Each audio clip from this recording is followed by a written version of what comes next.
Hi everybody, Dacob here. Welcome back to the Fragrant Bunker. Very soothing, relaxing perfume video today. I love when I get to do these update videos on Chanel No. 5.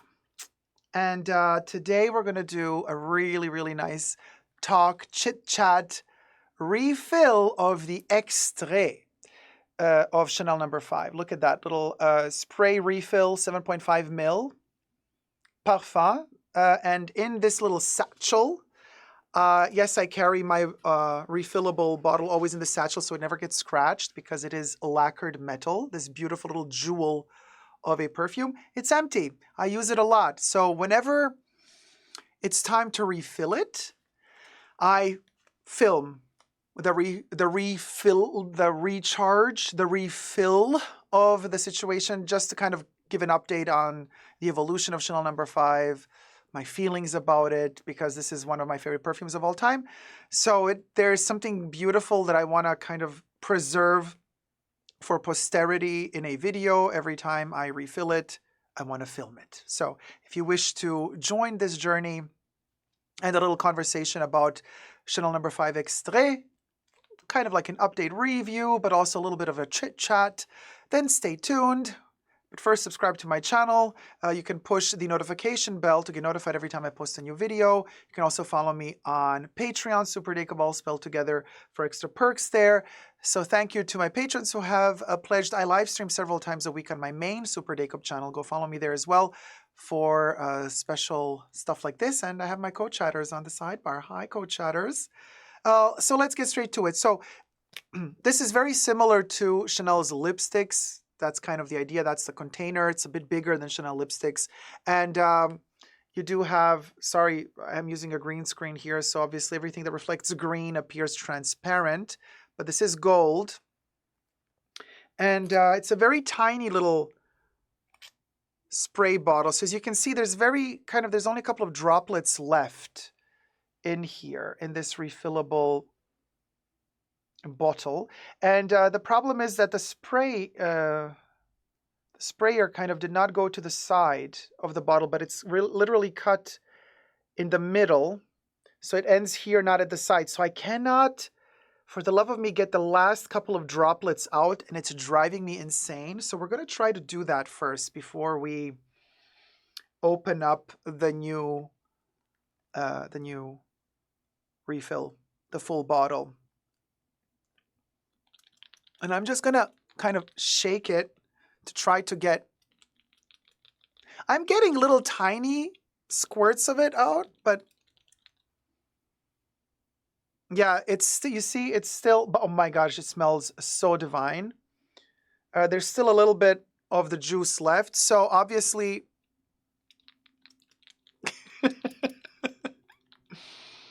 oh my gosh, listen, I am that person. I am so stingy with my...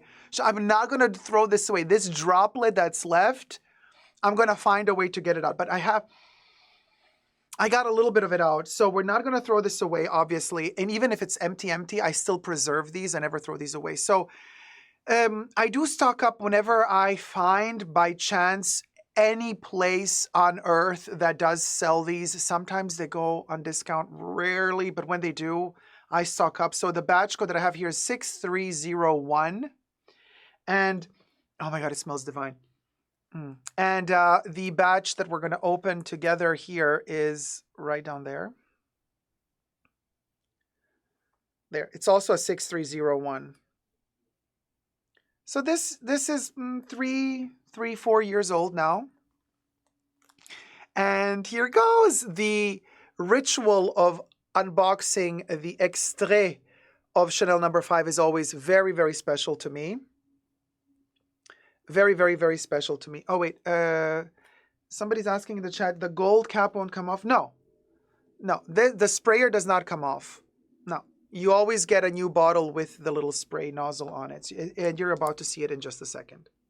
So, we break the seal.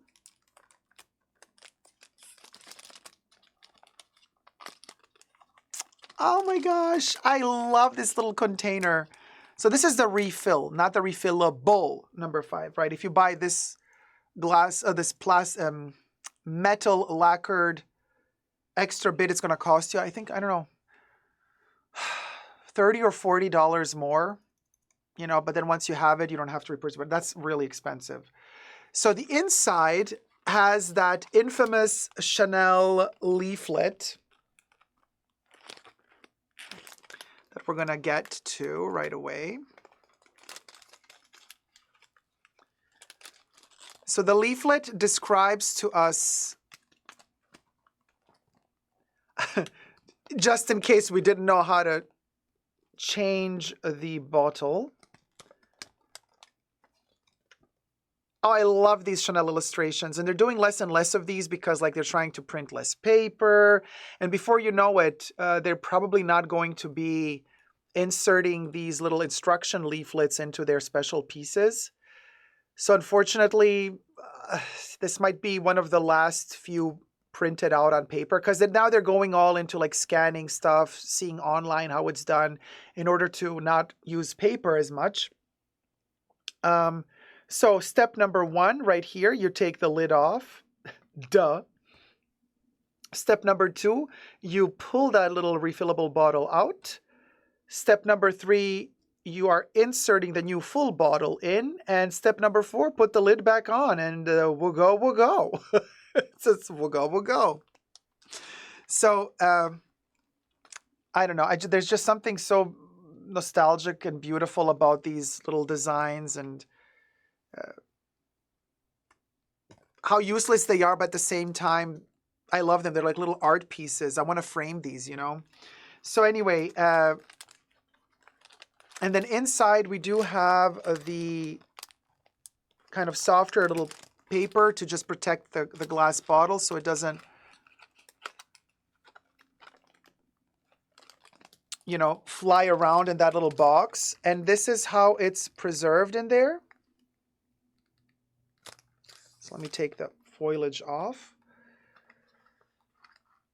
So I usually, yeah, you could just let it fall out, or you can pull out the entire part. So just that you're sure that it doesn't fall out and break, because the glass is super thin.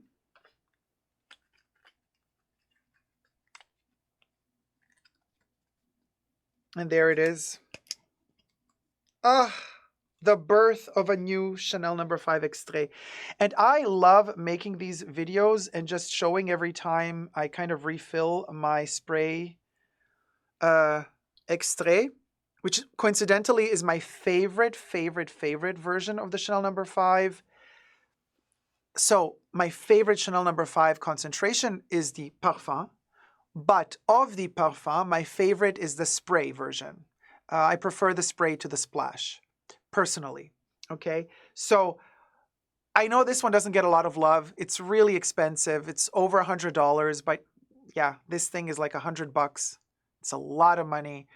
So it doesn't get a lot of love. People usually don't buy this, although, here's a little tip.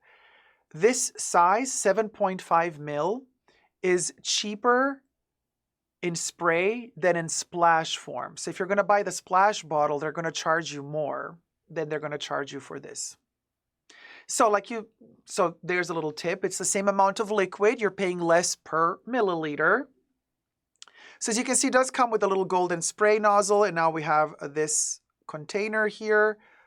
The metal, it used to be plastic in the past, black plastic and gold metal. They updated the design of these. They made them more luxurious. Now the outer coat is metal, lacquered in black, so it is more expensive. You know, inside it's still plastic, because obviously you need plastic to protect this little vial.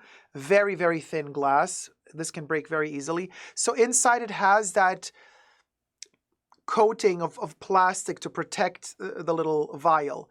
But the outer shell is metal and then lacquered. So it's very, very beautiful, very elegant. And at the bottom, you do have your etched into the metal, the Chanel No. 5 Parfum with the Made in France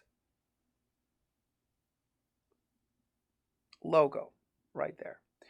Now, as you can see, the bottom of this bottle does not have a batch code, nor does it have an expiry date. Obviously, it doesn't because this is meant to be refilled with this.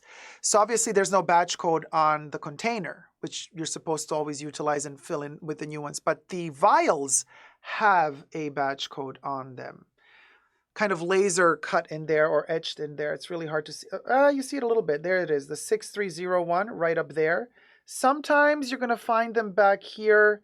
Once I even had one down there. So these batch codes kind of shift depending on the batch that they're made in, or depending on when they are made.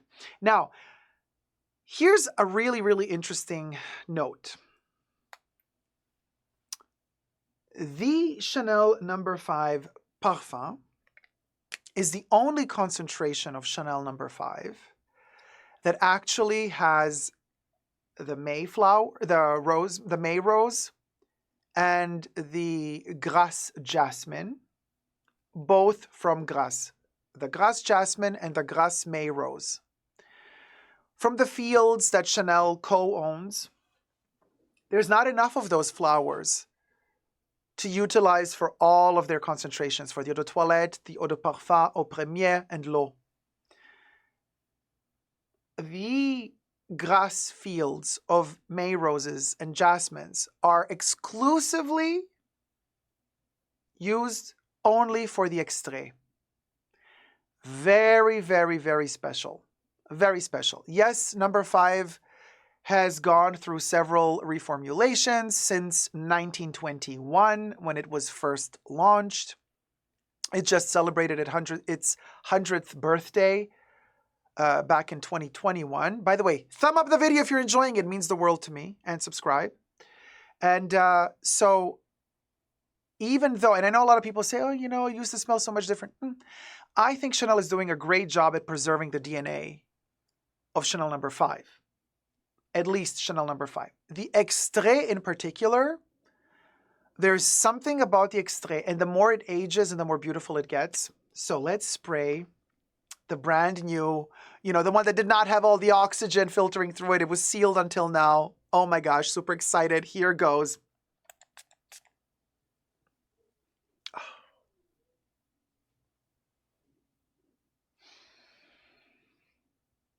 Yeah, this...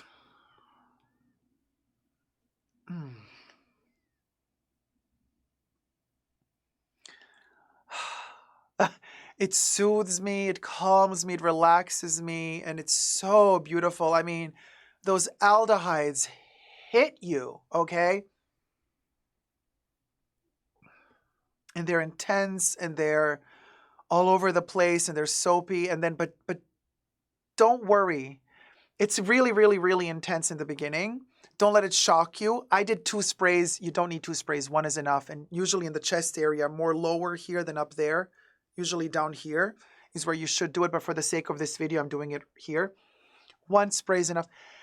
And yes, it's going to hit you with those aldehydes in the opening. But let it simmer down. 40 minutes, 1 hour, 1.5 hour into the perfume on your skin, you're going to get one of the most, if not the most magical dry down any perfume ever delivered. I mean, you're going to get poetry. You're going to get those roses, a hint of patchouli, a hint of civet, the jasmine, the ilang ilang, the iris. I mean, we're talking this thing, you know, used to have 187 ingredients, then they toned it down when the Wertheimers took over, then it went down to 87 ingredients. It's going up and down. We don't really know at the moment what's it all about, but it's that Grasse jasmine and Grasse May rose with ylang ylang.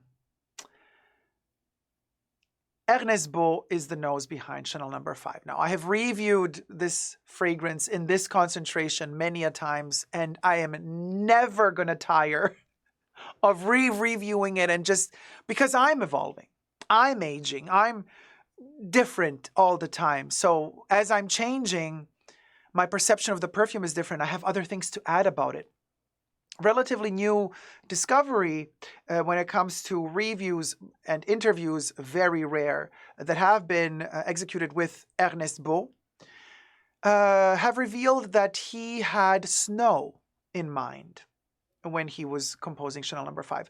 Other information that's fascinating about the Extrait, during the First World War, he was stationed in Russia, in the snowy regions of Russia, and he envisioned perfumes while he was in this snowy landscape, icy landscape. And myth wants it that Chanel No. 5 was born out of that experience, the First World War. And him not knowing if he was going to survive this, being stationed out in some outpost in Russia, covered up in snow. And the idea for Chanel No. 5 was born then. Now, he went back to France, conceived the perfume, then traveled to Paris, where allegedly Chanel No. 5 was already finished before Coco smelled it. She just smelled it and said, I want it. You're going to hear other stories of people telling you that Chanel No. 5 was a process that led Coco and Ernest Beau to finally arrive to 20, 30 vials of perfumes, and she allegedly chose the fifth vial, and because it was the fifth vial, she called it No. 5. There might be some truth to the amount of perfumes that Ernest Beau presented to Coco, and there might be some truth to her sniffing the fifth vial, loving it the most, and then just calling it No. 5. There's a lot of stories. Some people say that No. 5 was already done and formulated the way it was formulated before Coco sniffed it. Some other people say, well, Coco sniffed No. 5, spoke to Ernest Beau. She said, what is the main ingredient? He said jasmine and rose, blah, blah, blah. She said, add more, make it more expensive. So there's also this myth of her fine-tuning and tweaking Chanel No. 5 by telling Ernest Beau she wants it more expensive. Interesting myth also connected to, coincidentally, Jean Patou's Joy, which was in the 30s in particular considered to be the most expensive perfume of all time because of that extra overdose of jasmine in the perfume Joy. Now, that was in the 30s. Now, before that, already in the 20s, we had the Extrait of No. 5 and Coco allegedly telling Ernest Beau, amp it up more. But then there's this other story that we also hear from other recollections and interviews where allegedly the fragrance was already ready before it touched the nose of Coco. Apparently, Coco and Ernest Beau hit it off really well, understood each other really well, and so he stuck with her for quite a while, and throughout the 20s and 30s created one of the most, magical collections of Chanel perfumes that still to this day are utilized as the DNA base for any Chanel perfume that hits the market modern day times. Male fragrances are a slightly different issue, but the ones targeted to women, they're always going to have an aldehydic top note. They're going to have a very specific type of dry down, powdery sweetness in the dry down, no matter which fragrance from Chanel you have. But they're all going to kind of reconnect to the base. And the base being Chanel No. 5 from 1921, the Extrait, and the Eau de Toilette, but the Extrait first and foremost.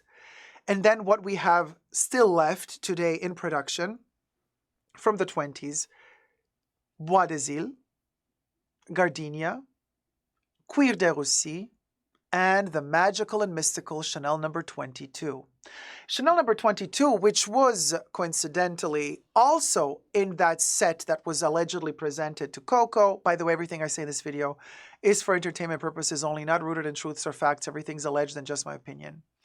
The No. 22 that was also presented to Coco, but then was released a little bit later on, in 1922, 1 year after the launch of No. 5. No. 22 also has a whole mythology around it. You can check out my 100th birthday or 100 years birthday anniversary of Chanel number 22, which was a live stream on my channel. You can go check that video out. It's several hours going down into the history of number 22. But there's also that mythology. Coco used to wear number 22 as her own perfume. Some people say another myth would want it that number 1 was the perfume that only she wore. Other people will tell you that she only wore number 5, like it was only made for her, but then she slowly promoted it more and more in social circles until everybody fell in love with it, and then it was released. Strategy, marketing. Number 22 is in many circles considered to be higher than number 5, more sophisticated. Chanel number 22 is definitely more niche. Number 5 has something all-encompassing, timeless, effervescent, smells of snow, of frozen snow, and hopes and dreams of a spring to come, which is a dream that most of us have every winter. Number 22 is more abstract, even though this is kind of considered one of the most abstract perfumes out there, number 5. Number 22 is a more giving, soft, delicate version of a poem, of poetry, of a vision, of a dream. But I digress. Number 5 is what we're talking about here. The smell of cold, icy snow. Once you really think about it, and I've read this in several interviews with Ernest Beau, this constant repetition of the snow and the ice that he was confronted with that made him envision a smell. The more you think about it, the more when you smell number 5, you understand, oh, this is how ice smells. Coincidentally, Chanel now promotes Chanel number 5 as their Christmas holiday gift, the holiday gift of the brand. They invest a lot of money to re-promote and rebrand the perfume every holiday season. Cometh October, November, they will show you a new packaging for Chanel number 5, new gift wrapping with Chanel number 5, new little freebies that they gift you. You know, if you purchase something, they give you a little miniature bottle of Chanel number 5. They record and film a new commercial every winter with Chanel number 5. I mean, it is a whole phenomenon. Coincidentally, though, in those advertisements, they will always show you a bottle of the Parfum, of the Extrait of Chanel number 5. You will see their splash bottle of Chanel number 5 Parfum always in winter for the holiday season. And yet, the Extrait of Chanel number 5 will never, this is really strange to me, will never receive a special treatment, a special box. Yes, they will make the super expensive $50,000 Baccarat crystal 1 liter bottle. I mean, that's ridiculous, you know. I mean, and they make those as well in a regular repetitive time period. But I was really surprised that Chanel, even for the 100th birthday of Chanel number 5, back in 2021, they gave a new packaging for the eau de parfum for l'eau. They completely ignored the eau de toilette, which was also released in 1921, and they completely ignored the parfum.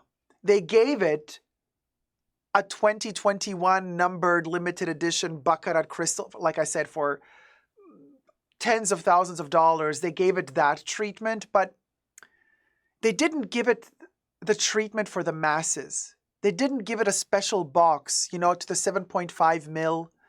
They could have done something. You know, Chanel could have given the Extrait also a special treatment, but they did not. They kept it untouched, the way it was, no special treatment. And yet, whenever they push a new ad campaign for the holiday season, all we see is the giant bottle of the parfum and not the other concentrations. But then they sell us the eau de parfum as a holiday box. And that kind of irks me because the Extrait is my favorite. And I always wish for them to create just a dreamy special edition for us mere mortals that cannot afford spending $10,000, $20,000, $30,000, $40,000, $50,000 on a ginormous Baccarat crystal bottle. You know what I mean? Like, I wish Chanel would also create the 7.5 mil or the 15 mil Extrait in a special edition so that also people that adore this perfume like I do can have a little special moment with it. You know what I mean?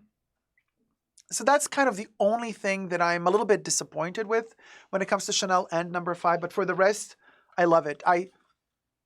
Oh man, it's drying down like mysterious, magical coats of snow somewhere in the middle of nowhere where time stops, where sound, even the sound is frozen. Everything is covered in that reassuring silence.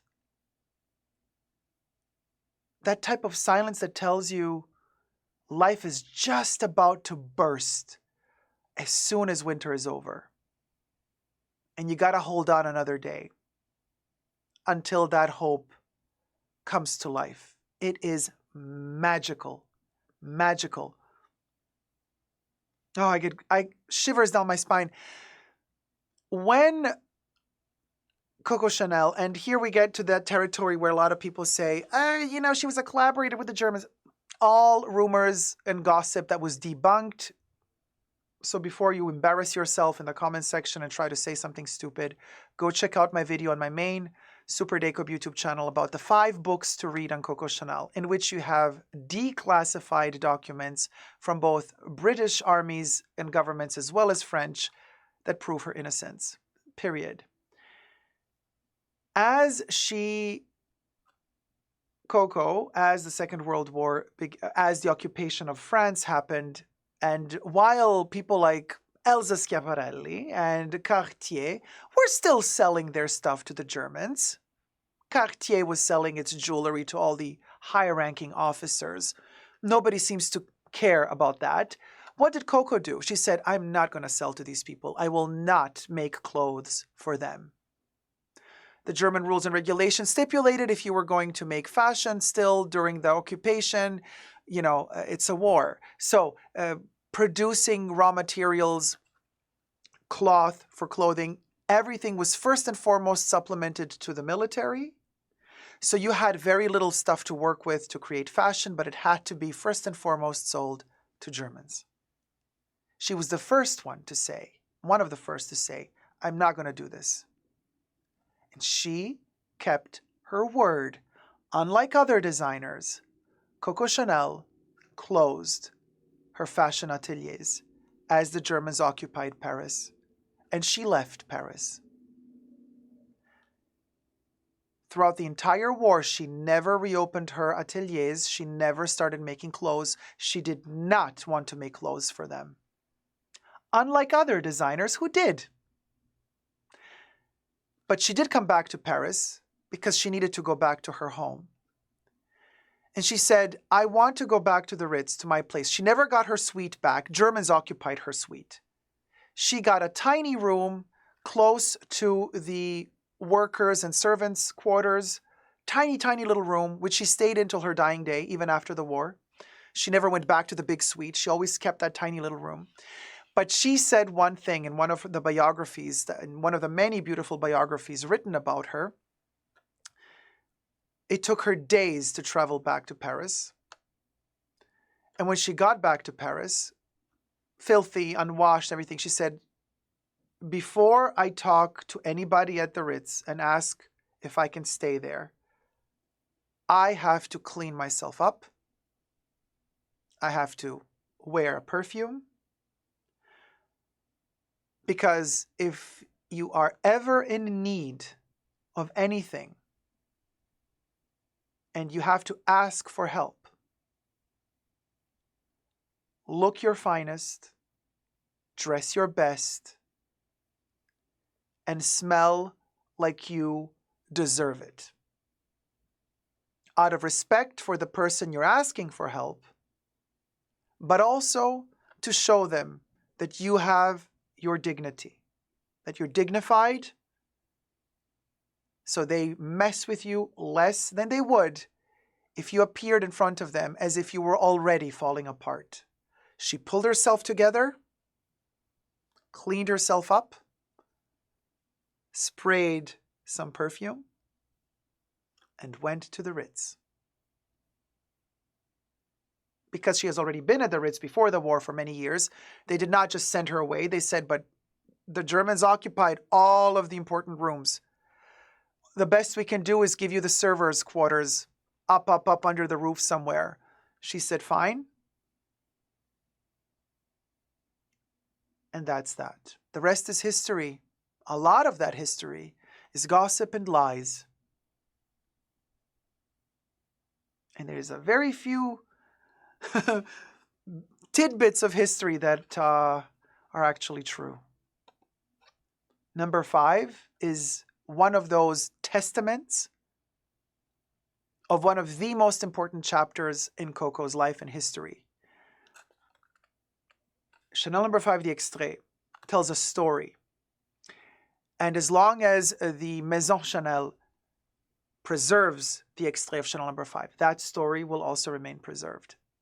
I hope you've enjoyed this video. It's a special addition to the story and the legacy of Chanel No. 5. You know, every time I make a new video about Chanel No. 5, I will add something new that we did not know before. So we live and we learn.